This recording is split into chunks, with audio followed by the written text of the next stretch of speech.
Bitcoin nació como una moneda digital descentralizada diseñada para facilitar transacciones diarias. Es un sistema de dinero digital, peer-to-peer, es decir, persona a persona, que no necesitaba intermediarios. Sin embargo, sus características únicas, como su suministro limitado y su resistencia a la manipulación, lo han llevado a evolucionar hacia algo mucho más grande.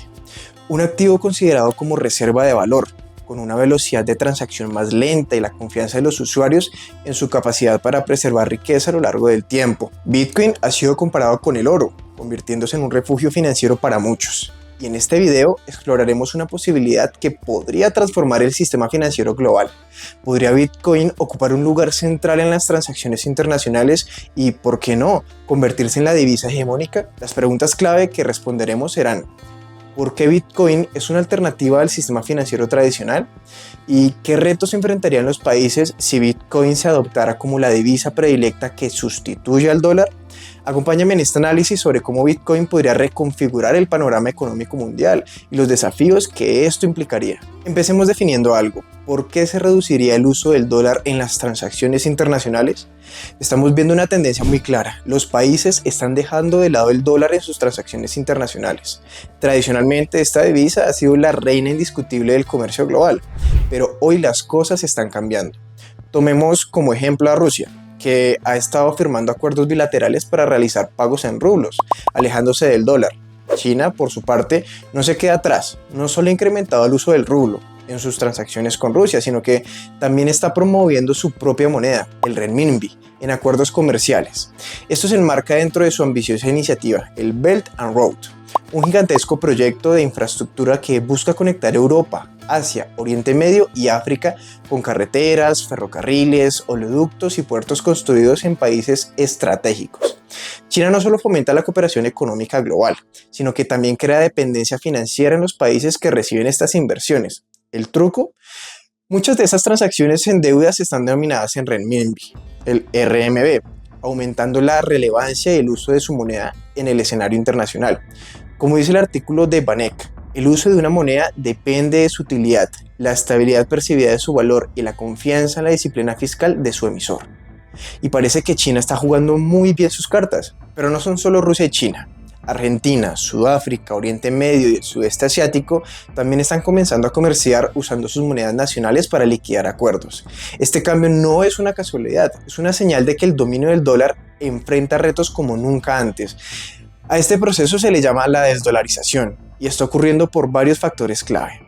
Primero, hablemos de la increíble deuda pública de Estados Unidos, que ya supera el 120% de su PIB.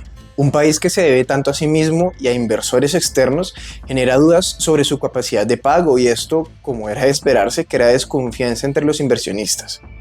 Las políticas monetarias y fiscales de Estados Unidos no han sido manejadas con la prudencia que se esperaría de una economía tan influyente. Y el resultado de esto, los países han comenzado a reducir sus tenencias de bonos del tesoro y también sus reservas de dólares en los bancos centrales. Si miramos los gráficos del Banco de Santander, podemos ver claramente esta tendencia. La cuota del dólar como reserva de divisas cayó del 71% en 1999 a cerca del 60% en 2022, y aunque sigue estando muy por encima de su competencia, el euro, el yen, la libra esterlina y el renminbi, hay algo evidente. El dominio del dólar ya no es tan sólido como antes, y esto tiene una conexión directa con el PIB. Existe una relación entre el tamaño del PIB y los pagos transfronterizos. Si el PIB de un país cae, los pagos internacionales disminuyen, y esto es justamente lo que ha estado sucediendo al dólar y a monedas tradicionales. Pero aquí es donde surge una oportunidad. Este punto débil abre una puerta para que Bitcoin comience a figurar en el sistema monetario internacional, aunque entraremos en detalle sobre esto más adelante en el video. Por ahora sigamos hablando de la desdolarización. La guerra entre Rusia y Ucrania, junto con el apoyo de Estados Unidos a los ucranianos, trajo consigo sanciones económicas de gran escala. Una de las más notables fue la exclusión de Rusia del sistema SWIFT, conocido como la Sociedad de Telecomunicaciones Financieras Interbancarias Mundiales. Este sistema es esencialmente la columna vertebral del sistema bancario internacional, permitiendo a los bancos transferir fondos de manera segura y eficiente a nivel global. Pero eso no fue todo. Los activos de reserva del Banco Central ruso también fueron congelados, un movimiento que puso en alerta roja a potencias como China y Turquía. Para estos países, estas decisiones políticas se interpretaron como una advertencia. Si el dólar puede ser utilizado como una arma económica, entonces depender demasiado de él puede ser un riesgo estratégico. Como respuesta, tanto China como Turquía han comenzado a implementar medidas para reducir su dependencia del dólar y explorar otras alternativas más seguras y diversificadas para sus economías. Es probable que el dólar siga dominando las transacciones internacionales por mucho tiempo, pero la emergente desdolarización, aunque progresiva, está abriendo una puerta interesante. Bitcoin podría empezar a formar parte del sistema financiero internacional, y aquí está la clave. Todas las divisas que hemos mencionado en este video, salvo Bitcoin, tienen algo en común. Existe una desconfianza generalizada hacia los países emisores de estas monedas. La razón es sencilla. Ningún país ha demostrado ser completamente confiable en la gestión de sus políticas monetarias y fiscales. El abuso desmedido de Estados Unidos con el dólar es el ejemplo más claro de todo esto. Cuando un país controla la emisión monetaria de la divisa mundial, tiene un poder enorme. Y ese poder inevitablemente se usa como herramienta para dominar a otros países. En medio de este complicado juego geopolítico, Bitcoin tiene el potencial de ser una revolución que no solo cambia las reglas del juego, sino que podría beneficiar a todas las partes. Bitcoin no pertenece a ningún país, no puede ser manipulado a capricho, y eso lo convierte en un actor único en este tablero global. Y si Bitcoin fuese la divisa mundial, ¿cómo serían las políticas monetarias y fiscales de los países? Imaginemos un mundo donde Bitcoin es la divisa hegemónica. En este escenario, las políticas monetarias, como las conocemos, desaparecerían. Los bancos centrales ya no podrían recurrir a herramientas tradicionales como la emisión monetaria, que agrega liquidez para dinamizar la economía, ni al ajuste de tasas de interés para fomentar o frenar el consumo.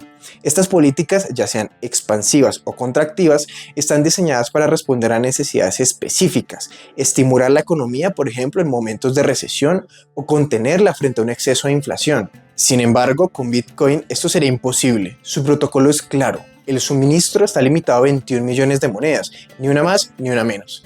Ningún banco central, ni siquiera la Fed, podría emitir más Bitcoin para afrontar crisis o financiar políticas. Además, las tasas de interés ya no serían manipuladas por los bancos centrales. Estarían determinadas exclusivamente por las fuerzas de la oferta y la demanda del mercado. Entonces, ¿cómo podrían los gobiernos controlar sus economías en este nuevo sistema? La respuesta está en las políticas fiscales. Estas herramientas basadas en la recaudación de impuestos y el gasto público son fundamentales porque tienen un impacto estructural en la economía.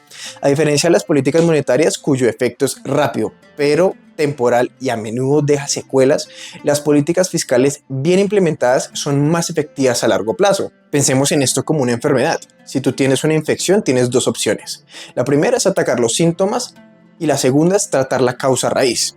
Las políticas monetarias serían como aliviar los síntomas, dándote un respiro momentáneo, pero sin resolver el problema de fondo.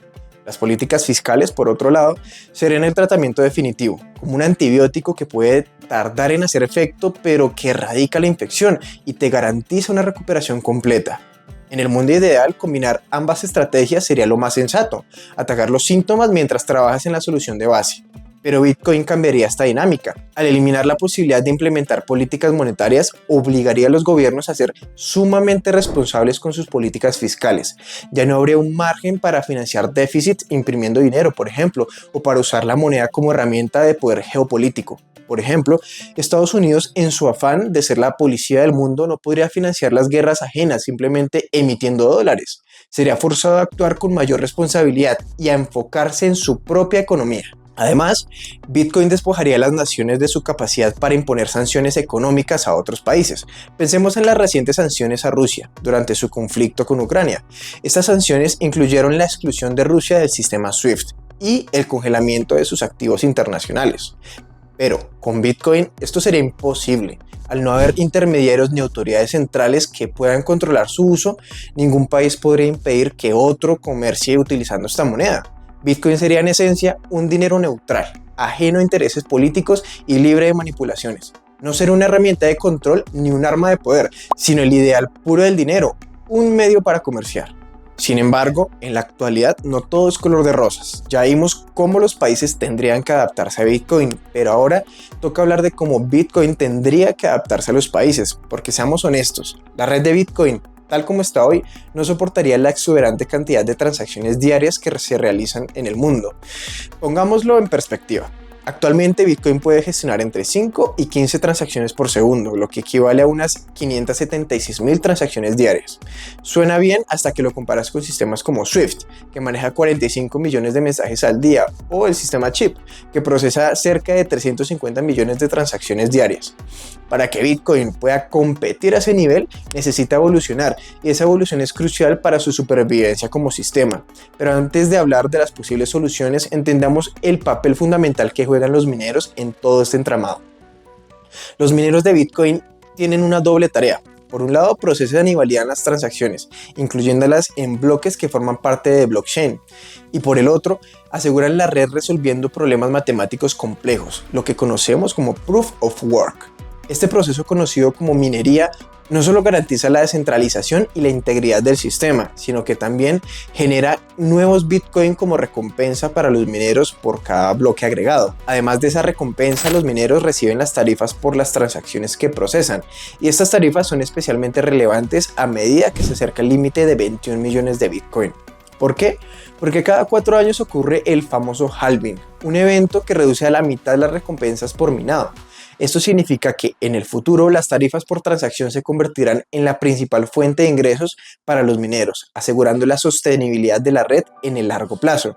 Y aquí entra la necesidad de la evolución. Para que Bitcoin pueda soportar un volumen masivo de transacciones y garantizar que las tarifas sean viables, han surgido las soluciones de segunda capa, conocidas como Layer 2 o L2. Estas soluciones son un complemento al blockchain principal, el Layer 1, y están diseñadas para procesar transacciones fuera de la cadena base, aliviando la carga de la red principal y manteniendo la seguridad y descentralización de Bitcoin. La solución L2 más conocida actualmente es Lightning Network. Lightning permite realizar pequeñas transacciones de forma masiva y casi instantánea, lo que la hace ideal para micropagos. Sin embargo, la solución más prometedora a largo plazo son los rollups. Los rollups funcionan agrupando muchas transacciones fuera de la cadena principal y luego enviándolas como una sola transacción compacta al blockchain base. Esto no solo reduce costos, sino que también permite procesar enormes volúmenes de transacciones mientras se mantiene la seguridad de la red. Dentro de las rollups, los ZK rollups, Zero Knowledge rollups, destacan por su capacidad de validar transacciones de forma rápida y eficiente, utilizando el espacio del blockchain de manera óptima. Pero no todo es tan sencillo. Implementar rollups en Bitcoin requiere superar varios desafíos tecnológicos. Bitcoin, a diferencia de Ethereum, tiene un diseño más simple y conservador, lo que lo hace que integrar estas tecnologías sea un proceso lento y complejo. Además, los rollups exigen que los usuarios y empresas adopten nuevas herramientas, algo que requiere tiempo, confianza y sobre todo educación. Y aquí llegamos a un punto clave. La adopción masiva de Bitcoin depende de que las nuevas generaciones se eduquen en este ecosistema. Actualmente usar Bitcoin para transacciones o incluso comprarlo en un exchange requiere cierto nivel de conocimiento técnico. Imagínense lo difícil que sería para una población acostumbrada al efectivo, especialmente aquí en Colombia, donde todavía nos cuesta que la gente entienda aplicaciones como por ejemplo Nequi o DaviPlata. Ahora imagínense tratar de comerciar en peer-to-peer usando Binance. Es por esto que convertir a Bitcoin en la solución definitiva como divisa neutral y hegemónica va a tomar mucho tiempo. Tiempo para desarrollar la tecnología, tiempo para educar a las personas y tiempo para que las generaciones futuras adopten este nuevo paradigma. Pero aunque el camino sea largo, es un paso necesario para frenar el abuso de los países y sus políticas monetarias desastrosas. Si llegaste hasta aquí, te lo agradezco mucho, pues tu permanencia en todo el video supone un gran apoyo para mí y para el canal. Y si te gustó el video, por favor deja tu like y no dudes en comentar tus opiniones acerca de este tema. Me despido y te agradezco una vez más por tu presencia en este video. Hasta luego.